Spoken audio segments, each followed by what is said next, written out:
안녕하십니까. SBS 뉴스입니다. 어제 발생한 충북 제천의 스포츠센터 화재로 지금까지 29명이 숨지고 29명이 다친 것으로 조사됐습니다. 네, 불은 건물 계단 통로를 따라 8층까지 순식간에 번지면서 피해가 커졌습니다. 먼저 정현 기자가 보도합니다. 어제 오후 3시 35분쯤 스포츠센터 건물 1층 주차장에서 시작된 불은 계단 통로를 따라 순식간에 8층까지 번졌습니다. 갑자기 검은 연기가 차는 거예요. 사이렌 소리 나고 막 누가 비상계단 저 있다. 목격자들은 1층 천장에서 불이 시작됐다고 말합니다. 이 갤러포 보이시는 중앙 기둥에서 작은 불이 천장에서 나기 시작했어요.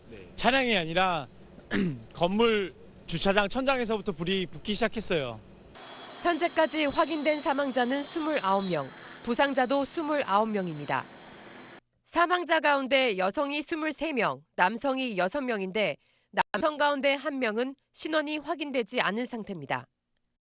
시신은 제천의 서울병원, 명지병원, 제1장례식장, 세종장례식장, 보궁장례식장 등 5곳에 나눠 안치됐습니다. 사망자들은 대부분 건물 2층에 있는 여자 목욕탕에서 숨진 채 발견됐습니다. 2층부터 7층까지는 확인을 했었어요. 근데 혹시 남아있을 분이 계신가 해서 더 확인을 하고 최종까지 확인을 할 상황입니다. 건물에 헬스장과 음식점 등 다중 이용시설이 있는 만큼 추가 희생자가 나올 가능성도 배제하지 않고 있습니다. 제천경찰서의 수사본부를 차린 경찰은 사고 원인, 경위, 책임 소재 등을 따지기 위한 조사에 들어갔습니다. SBS 정현입니다. 이번엔 사고 현장에 나가 있는 취재기자 연결하겠습니다. 강청환 기자. 네, 제천 화재 현장에 나와 있습니다. 네, 현장 감식이 시작됐습니까? 네, 조금 전인 오전 9시 30분부터 국과수와 경찰, 소방당국이 함께하는 합동 현장 감식이 이루어지고 있습니다. 제 뒤로 보이는 사고 건물 안으로 흰 옷을 입은 감식반원들과 구조대원들이 분주히 드나들고 있는데요. 특히 지금 이 시각에는 최초 발화가 일어난 지점으로 알려진 1층 주차장에 집중적으로 감식이 이루어지고 있습니다. 현장 감식에선 정확한 화재 원인과 함께 피해 규모, 또 어떤 경로로 불이 번졌는지 등 사고 전반에 관한 면밀한 조사가 이루어질 것으로 알려졌습니다. 네, 현장의 분위기는 어떻습니까? 네, 날이 밝고 모습을 드러낸 이 사고 건물은 군데군데가 시커멓게 불에 타고 그을려 있습니다. 그리고 군데군데 유리창도 깨져 있는 모습입니다. 밤늦게까지 피어오르던 연기는 이제 잦아들었는데요. 어젯밤 진화 작업과 인명수색 작업으로 분주하면서도 침통했던 현장 분위기는 다소 차분하게 가라앉았습니다. 다만 현장 감식 작업이 한창 이루어지고 있는 만큼 새로운 단서가 나올까 다들 신경을 곤두세우고 있는 분위기입니다. 네, 이 현장 감식은 언제까지 이루어지는지 또 조사 결과는 오늘 발표가 됩니까? 현장 감식이 이루어진 지 얼마 되지 않았기 때문에 아직 정확히 언제 끝날지는 알 수가 없습니다. 또 감식이 끝나더라도 조사 결과가 바로 나오는 건 아닙니다. 이 현장에서 수거한 증거물 등을 분석하는 데 시간이 걸리는 걸 감안하면 정확한 화재 원인 등이 나오는 데는 시간이 좀 더 걸릴 것으로 보입니다. 다만 어젯밤부터 소방당국 등이 주관하는 1차 조사 등이 어느 정도 이뤄진 것으로 알려졌기 때문에 오늘 안으로 사건의 윤곽이 어느 정도 나올 수 있다는 가능성도 있습니다. 지금까지 제천 화재 현장에서 SBS 강청환입니다. 불이 난 스포츠센터 건물은 1층을 주차장으로 활용하는 필로티 구조입니다. 1층에서 시작된 불이 주차된 차로 옮겨 붙으면서 출입문을 막아서 피해를 더 키웠습니다. 김기태 기자입니다. 1층 주차장에 세워진 차들이 잿더미가 됐습니다. 주차장과 맞닿은 건물 외벽은 시커멓게 탔습니다. 좁은 공간에 차들이 빼곡하게 들어차 있어 진입조차 쉽지 않습니다. 이 건물은 기둥을 세워 1층 공간을 주차장으로 활용하는 필로티 구조입니다. 1층 정도에서 펑가 나오는데 솟구쳤습니다. 많이. 불이 주차된 차로 번지면서 자동차 연료인 휘발유와 경유가 폭발해 불이 더 빠르게 번진 것으로 보입니다. 불이 난 건물의 출입구는 이곳 하나뿐입니다.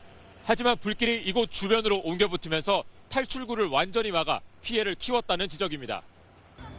이 때문에 건물 안에 있던 사람들은 갇히거나 옥상으로 대피해야 했습니다. 건물 내부 통로는 미로처럼 복잡한 데다 매우 좁은 상황. 앞이 보이지 않는 상황에선 비상계단을 통해 대피하기도 쉽지 않았을 것으로 보입니다. 경북 포항 지진에 이어 또다시 필로티 건물의 안전 문제가 도마 위에 오를 것으로 보입니다. SBS 김기태입니다. 이른바 성완종 리스트 사건으로 재판에 넘겨진 홍준표 자유한국당 대표에 대한 대법원 선고가 오늘 낮에 내려집니다. 1심과 2심의 판단이 엇갈렸던 만큼 상고심 결과에 대한 여론의 관심이 집중됩니다. 류란 기자입니다. 성완종 전 경남기업 회장은 지난 2015년 자원개발 비리 혐의로 검찰 수사를 받다가 홍준표 대표를 비롯한 정치인들에게 돈을 건넸다고 폭로하고 스스로 목숨을 끊었습니다. 이른바 성완종 리스트 사건입니다. 검찰은 성 전 회장이 작성한 자필 메모에 홍준표 1억이라는 문구가 있고 성 전 회장의 생전 육성 녹음에서 2011년 측근 윤모 씨를 통해 1억 원을 줬다는 주장에 대한 증거 관계가 입증된다며 홍 대표를 기소했습니다. 1심 재판부는 지난해 9월 홍 대표의 혐의를 유죄로 인정해 징역 1년 6개월과 추징금 1억 원을 선고했습니다. 다만 홍 대표가 당시 현직 도지사인 점을 고려해 법정 구속은 하지 않았습니다. 하지만 지난 2월 2심 재판부는 금품을 전달한 윤 씨가 허위 진술을 했을 가능성이 있다며 무죄를 선고했습니다. 홍 대표와 같이 재판에 넘겨진 이완구 전 총리에 대한 상고심 선고도 오늘 대법원에서 함께 이뤄집니다. 이 전 총리는 지난 2013년 4월 재보궐 선거를 앞두고 성 전 회장으로부터 3천만 원을 받은 혐의로 기소됐는데 1심에선 징역 8개월에 집행유예 2년이 선고됐고 2심에선 무죄가 선고됐습니다. SBS 유란입니다. 서울중앙지법은 오늘 오후 2시 경영비리 혐의로 기소된 신동빈 회장과 신격호 총괄회장, 신동주 전 일본 롯데홀딩스 부회장, 신영자 롯데장학재단 이사장, 서미경 씨 등 롯데 총수 일가와 전문 경영인 4명의 1심 선고 공판을 진행합니다. 검찰은 결심 공판에서 신동빈 회장과 신격호 총괄회장은 징역 10년, 신영자 이사장과 서미경 씨는 징역 7년, 신동주 전 부회장은 징역 5년을 구형했습니다. 주요 재벌그룹 총수 일가 5명과 전문 경영인 4명이 한꺼번에 기소돼 같은 날 선고를 받게 되는 것은 매우 이례적인 일로 오늘 선고에선 재판부가 신 총괄회장과 신 회장의 책임을 어디까지 인정할지가 관건입니다. 유엔 안보리가 우리 시각으로 내일 새벽 추가 대북 제재 결의안을 표결할 것으로 보입니다. 북한에 대한 석유 정제품을 최대 90%까지 줄이는 내용이 포함되어 있습니다. 뉴욕 최대식 특파원입니다. 지난달 말 북한의 화성 15형 발사에 대응해 이르면 내일 새벽 유엔 안보리가 새 대북 결의안을 표결 처리합니다. 새 결의안은 현재 연간 200만 배럴로 제한된 대북 석유 정제품 공급을 50만 배럴 수준으로 더 줄이고 12개월 내 해외에 파견된 북한 노동자들을 귀환시키는 내용이 핵심입니다. 또 산업기계와 운송장비, 산업용 금속의 대북 수출을 차단하고 북측의 경제계 인사 19명을 제재 명단에 추가했습니다. 다만 원유 공급량은 현행 수준인 연간 400만 배럴을 유지할 예정이며 북한으로 운송 때 유엔의 허락을 받도록 했습니다. 미국의 안은 오늘 나머지 14개 이사국들의 회람을 거쳤습니다. 미국은 추가 제재에 난색을 보여온 중국과 지난 몇 주간 대북 제재의 수위를 놓고 협상을 벌여왔습니다. We particularly call on Russia and China to increase pressure, including going beyond full implementation of the UN Security Council resolutions. 새 결의안이 채택되면 지난 2006년 이후 북한의 핵과 미사일 실험에 대한 10번째 안보리 결의안이 됩니다. 뉴욕에서 SBS 최대식입니다. 예루살렘 지위에 대한 어떤 결정도 거부하는 예루살렘 결의안이 유엔 총회를 통과했습니다. 예루살렘을 이스라엘의 수도로 선언한 미국 트럼프 행정부의 결정을 정면 반박하는 내용으로 비슷한 내용의 안보리 결의안이 미국의 거부권으로 무산되자 유엔 총회로 직행한 것입니다. 유엔 총회가 특별 본회의를 열어 채택한 이른바 예루살렘 결의안은 128개국의 찬성으로 과반의 지지를 받으며 채택됐습니다. 유엔 총회 결의안은 법적 구속력은 없지만 트럼프 대통령의 예루살렘 선언에 대한 국제사회의 비판 여론을 공식적으로 확인했다는 상징적인 의미가 있습니다.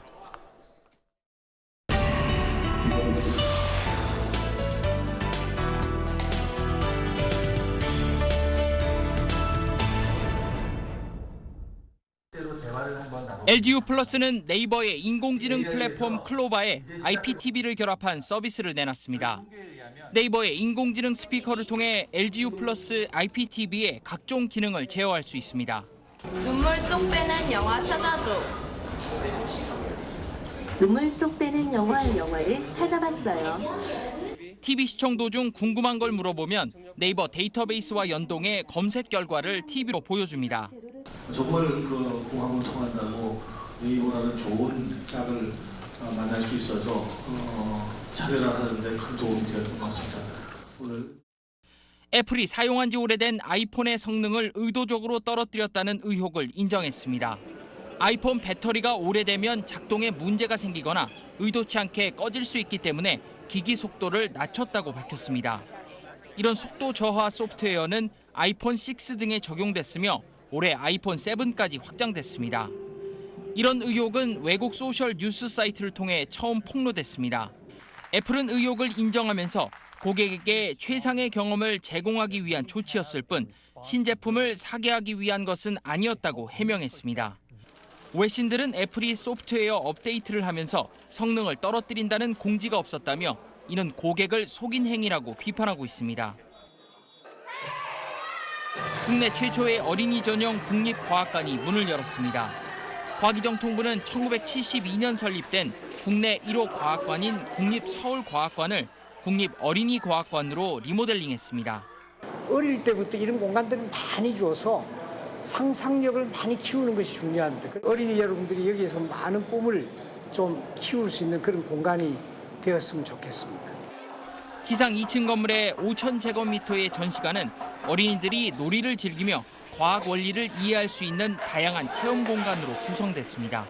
SBS 김수영입니다. 오늘의 주식 시황 알아보겠습니다. 고보경 연구원입니다.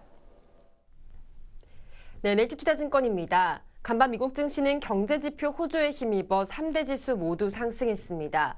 이에 코스피도 외국인과 기관의 매수세가 유입되면서 소폭 강세를 보이고 있습니다. 이 시각 현재 코스피는 5.59포인트 상승한 2435.42를, 코스닥은 6.33포인트 오른 746.65를 기록하고 있습니다. 투자 주체별로는 외국인과 기관이 319억 원, 702억 원씩 매수세를 보이고 있고 개인은 995억 원 매도 우위를 나타내고 있습니다. 업종별로는 등락이 엇갈리고 있습니다. 은행이 오르고 있지만 유통업과 운수창고는 약세를 보이고 있습니다. 시가총액 상위 종목들은 상승세가 다소 우세합니다. LG전자가 외인의 매수에 힘입어 5거래일 만에 반등하고 있고 현대차도 좋은 흐름을 나타내고 있습니다. 반면 공정거래위원회가 순환 출자 규정을 강화하면서 삼성물산은 부진을 면치 못하고 있고 중국이 내년 1월부터 한국행 단체 관광을 다시 금지했다는 소식에 화장품주와 여행주도 줄줄이 하락하고 있습니다.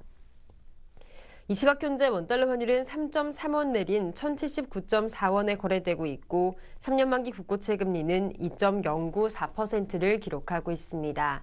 지금까지 NH투자증권이었습니다.